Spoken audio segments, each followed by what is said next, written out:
Do you remember when he said this?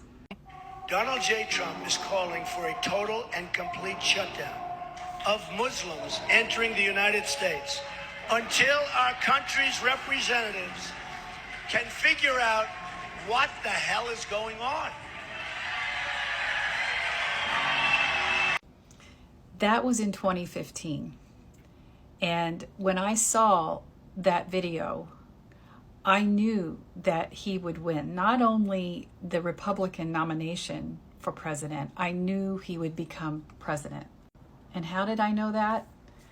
Because I had sat in those pews and I knew that even though it often isn't called Islamophobia, it is exactly what is being preached in churches across this country.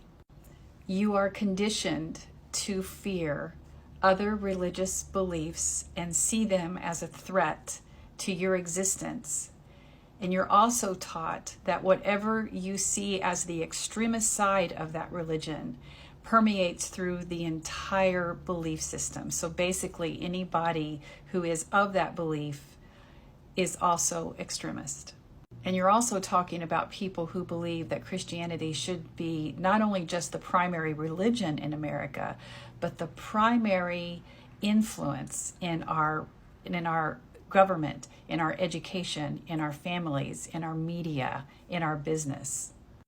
And yet I had people who made fun of me and said, there's no way he will be voted in, because they did not understand the power of this fear-based theology that is entrenched in this evangelical, conservative, fundamental side of Christianity. But here's what's concerning me.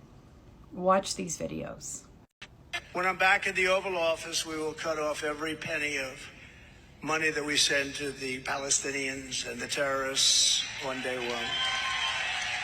We will fully support Israel in defeating, dismantling, and permanently destroying the terrorist group known as Hamas. But most importantly, we will keep the radical Islamic terrorists the hell out of our country, like I did for 4 years. Strong ideological screening of all immigrants. If you hate America, if you want to abolish Israel, if you don't like our religion, which a lot of them don't, if you sympathize with jihadists, then we don't want you in our country and you are not getting in, right? There isn't anything that they are not saying out loud right now. It started back in 2015 with the marginalization of women, the marginalization of Black, Indigenous, and people of color, the LGBTQIA plus community, the eradication of DEI, and now the amplification of Islamophobia to perpetuate this narrative that's entrenched in Christian Zionism. And when you compound that with the eradication of voting rights as districts get gerrymandered to the point where people are completely losing their voices based on these gerrymandered districts, yeah, I'm terrified. I'm just kind of free falling here, but I don't know what the answers are. But I know this person cannot come to power. I was right in 2015.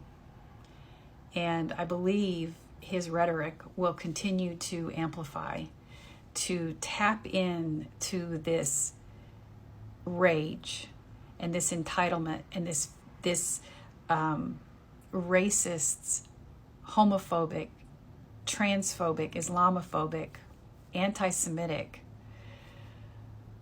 indoctrination that's part of so many of our experiences. And yes, many of us deconstructed from it, but he is hitting on so many places where people haven't.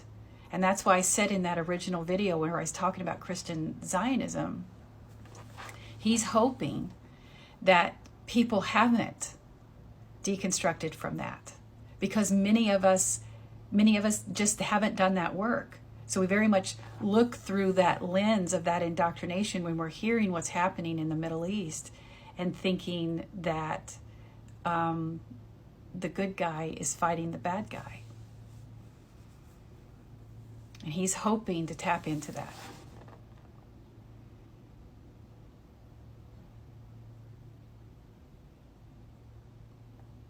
I fear for my grandchildren if he gets into power.